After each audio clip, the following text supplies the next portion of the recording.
What the freak? First of all, I don't even know why I pressed record. I thought I was going to a specific store. Then Spirit was like, psych, bitch, you're actually about to do some channeling right now. Go ahead, go to that park and sit your little ass down. That's exactly what just happened. Like, I just had a conversation with Spirit, and they were just like, psych, bitch. And I'm like, dang, that's crazy. Anyway, damn. So tonight I'm doing a live collective reading for my Scorpios, because today's Scorpio full moon. If anybody has any Scorpio placements, Sun, Moon, Rising, Venus, Lilith, North Node, South Node, Jupiter, Saturn, wherever you have Scorpio, sorry I'm stuttering, Scorpio in a placement of your chart, you are welcome to tune in. Regardless, it's obviously going to be uploaded to this page. I'm not sure why Spirit has me hitting the record button, but I might just be talking about, you know,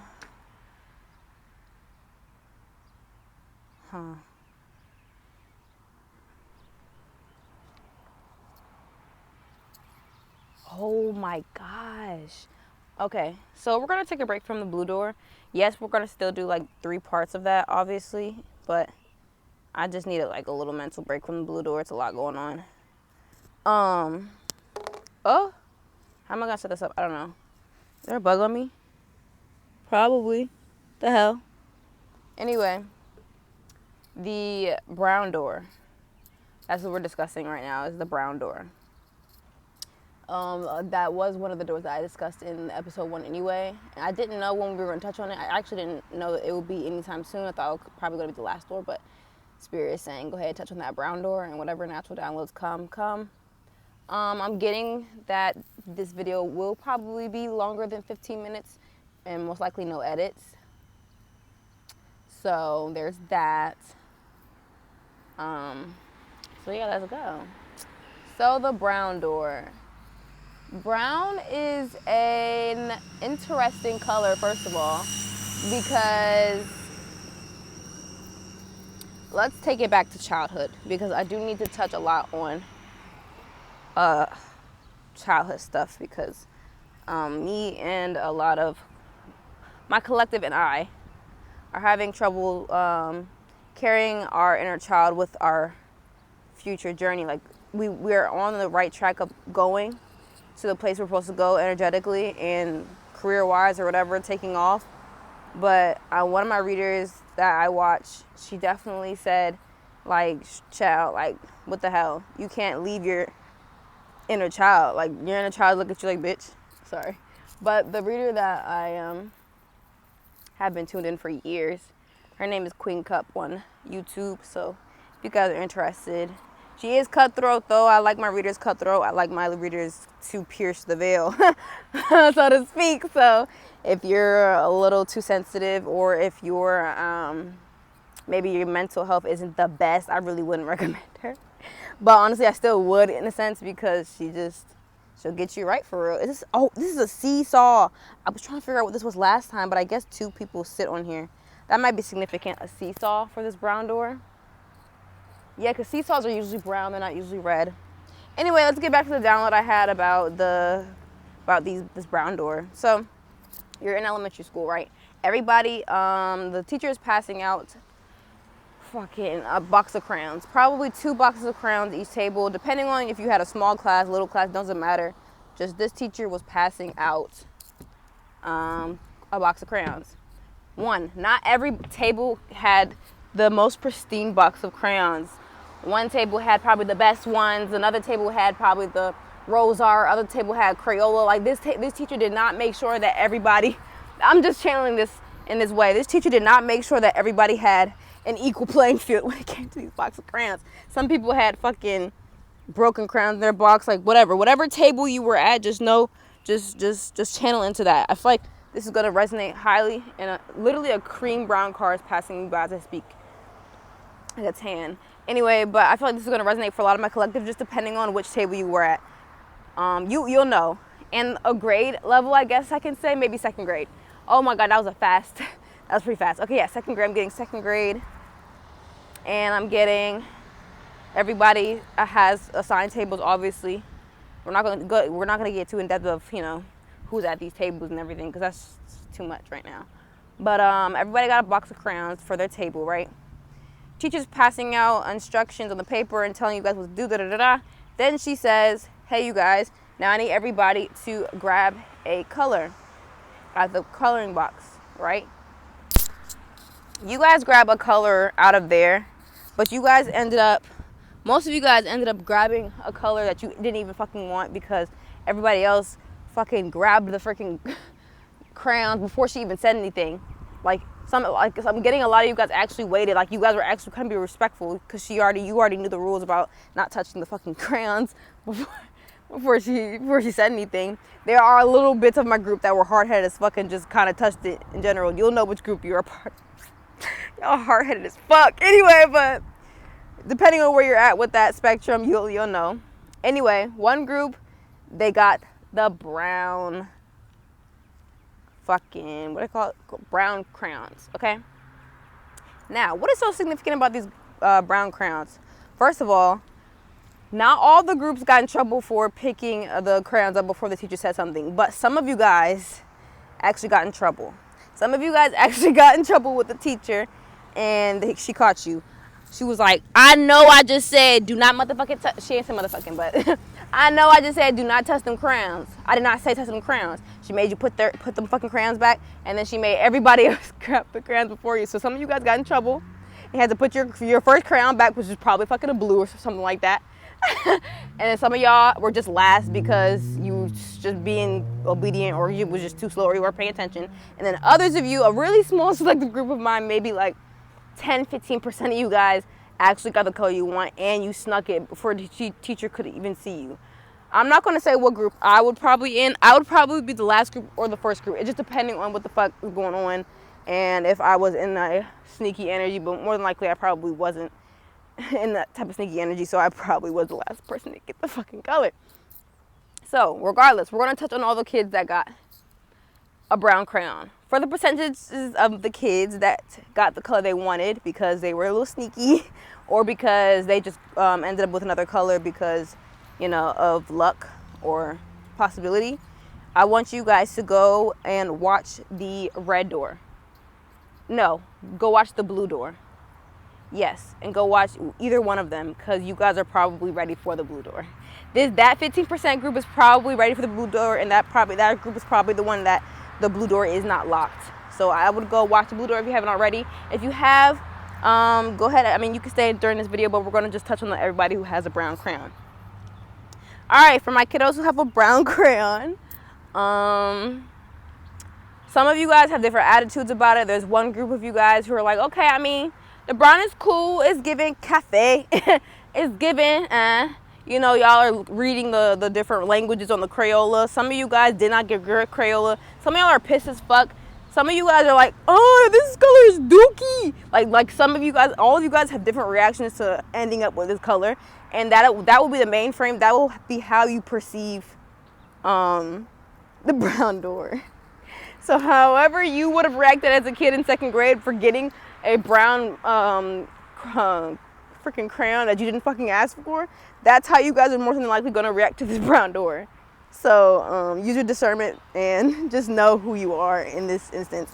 Know what grade and everything. Anyway, so everybody's got their crayon, whatever. Now Spirit's kind of moving me out of the explanation of, like, you know, just to get you like, ooh, feathers on the ground. All right, hold on. I'm sorry. I'm like recalibrating. Y'all already know I'm on the spectrum, so my brain be like, so let me just go ahead and leave the park.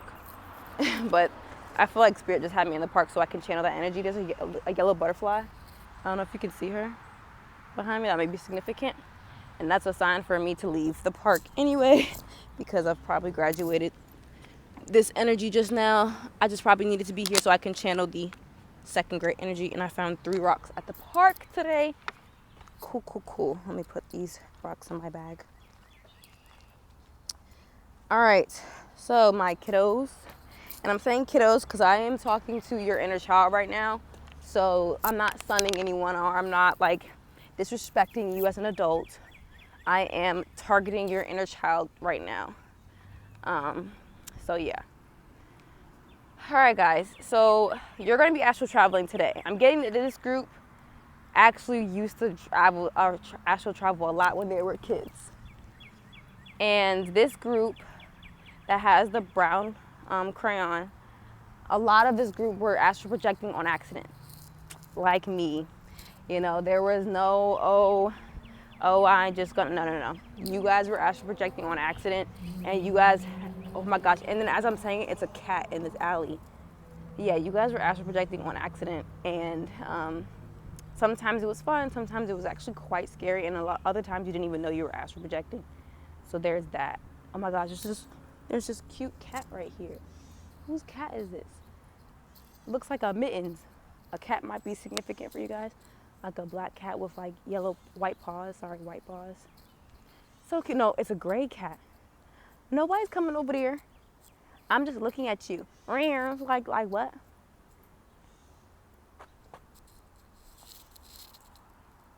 She think I'm coming over there because first of all, nobody's worried about you. You just a part of you was just a glitch in the matrix. Like, how do I zoom in? Hold on. Oh, she lucky my zoom not working. You lucky my zoom not working, girl. Or boy.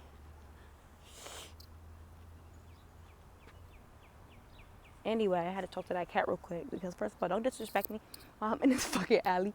Anyway, that was probably a significant occurrence just now.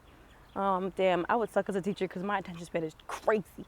Anyway, so my kiddos with the brown Crayola or the brown rose art, whatever brown crayon you got. I'm sorry to the ones who maybe have a broken brown crayon. I know you're pissed as hell. I know you're pissed. And then there's these brown boxes right here as we speak. So that color brown is significant for this video, like a chocolatey brown. Chocolate brown. Brown is not a primary color. So as you know, there are primary colors in the color spectrum on the color wheel. And then there are secondary, tertiary, things like that.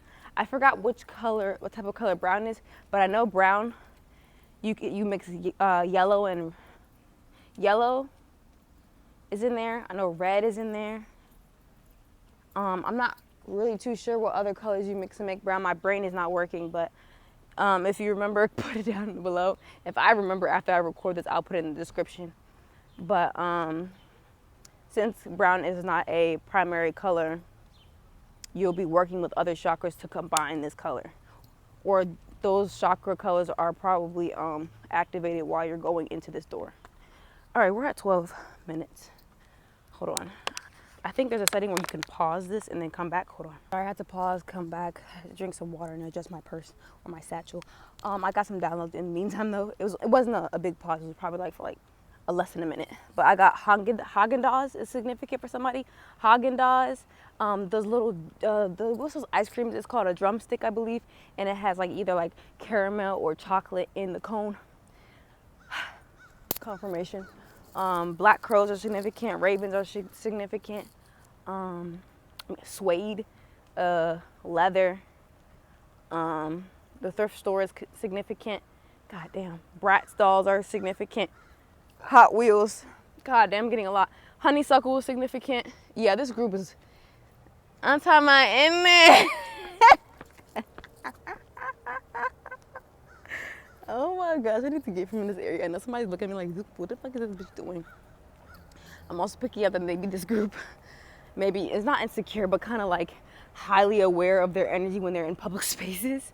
Or they're not always highly aware, but like they can be hyper focused on what they're doing when they're in public spaces, when there's people. Like when you go to events and stuff, you're like, oh my gosh, did I just say that wrong? Or like you just really focus on what the hell you're saying or doing because you're worried about how you're perceived. And God is saying, stop that shit. Like, who gives a fuck? Because half these people probably didn't. I'm not saying that, but that's mean. Spirit wanted me to say half these people probably didn't wash their ass correctly, but like that's crazy. That's crazy. Like damn, like you have to put them out like that. But yeah, like half these people probably like had problems of their own before coming to this event or whatever. Okay, Spirit is saying that once you open the brown door, you're going to be in an event. Some of you guys, when you open this brown door, you'll be at a cookout. Some of you guys will be at a birthday party. I'm getting a Hispanic birthday party to be specific. Like you know how the Hispanics do. They usually got a moon bounce. All the tias and tios are there, and they be getting lit. There's Corona over there. There's freaking tequila over there. There's, you know a freaking Hispanic birthday party, bro. You know the birthday parties are not for the kids, for real. You know what Hispanics, the birthday parties for their children. It be for the adults, for real. No, I'm also picking up as somebody. Oh, I'm so sorry. I'm definitely tapping into like heavy inner child. I'm so sorry, but some of you guys, I'm getting that like some of you guys experience the thing. It's a definitely Hispanic tradition. I'm not sure what other cultures do it, but I know for a fact. Yeah, and before I say this, some of your family are in denial about how this made you feel as a kid. But there's this trunk stink. There's like this thing. There's like, oh yeah, a circus might be significant. Some of you guys, when you guys open the brown door, you guys will end up in a circus.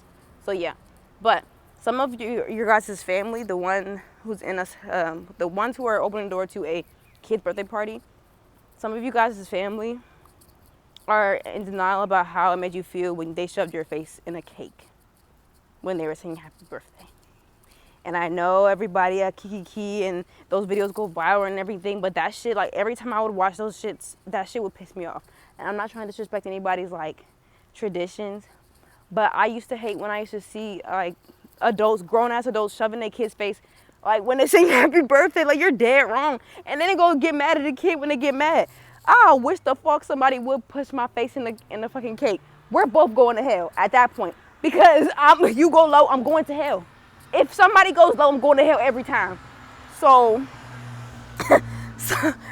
yeah, like I don't know. That's like very significant for somebody like that really affected you as a kid. And also it probably happened more than once, or just the little pranks that weren't funny. There's certain pranks that are like, okay, that was funny, but then there's other pranks that family do to you to kind of like, I don't want to tap too much into the energy because I don't want to speak down on anybody's family or anything like that. But you'll know this if this resonates with you. But some people's family, I wouldn't say were jealous of you as a kid, but had some type of resentment for you as a kid growing up. Maybe because you had more than them as a kid, or maybe because you were beautiful, or you had certain gifts that they lost or didn't tap into, or because maybe some of you guys come from single family homes. I don't know what the deep story is. I probably do know, but I don't want to put y'all business out there. Like some of y'all know.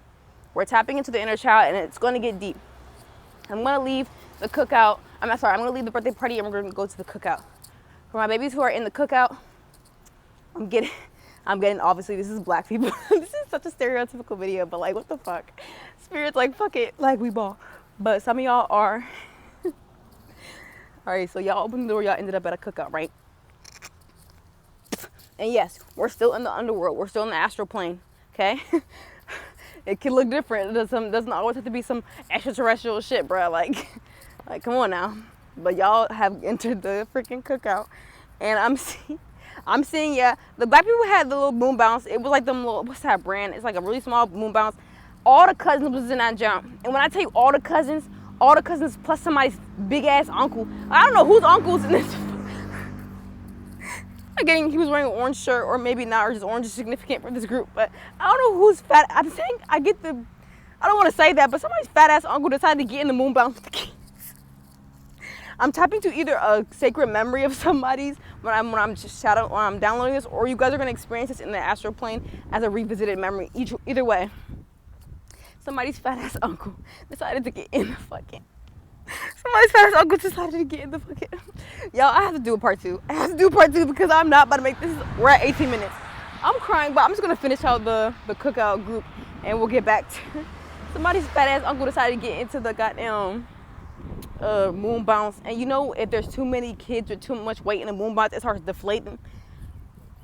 Whoever uncle is in that, then he needs to get out. I know that's significant. I know there's a few songs that are significant for this group that's playing at the cookout. We got obviously the cha-cha slide. We got the electric slide. We got Whitney Houston's playing. We got burnt hot dogs, but not the burnt kind, like the crisp. Some of your uncles probably burnt the first batch. Not even gonna hold you. I get I'm channeling a bald ass uncle there. He's on the grill. I'm not trusting nobody. I'm not trusting the nigga on the grill if they ain't bald and they don't got the goddamn sandals on anyway. This reading is so stereotypical, it's not even funny. Like, somebody's gonna come out like, what the hell? This sounds so racist or prejudiced, but like, this is really how it's coming out. Like, I know it's what it sounds like, but this is it's still reality for a lot of us. And it's reality for me, so I'm relating to a lot of the stuff I'm saying. Anyway, I'm gonna finish up the cookout, people. The food's there, but one problem you guys were experiencing is you guys went to like the table where maybe they were playing dominoes, or maybe you went to the table where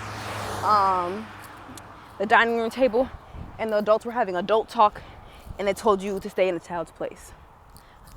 All right, I'll be back for part 2.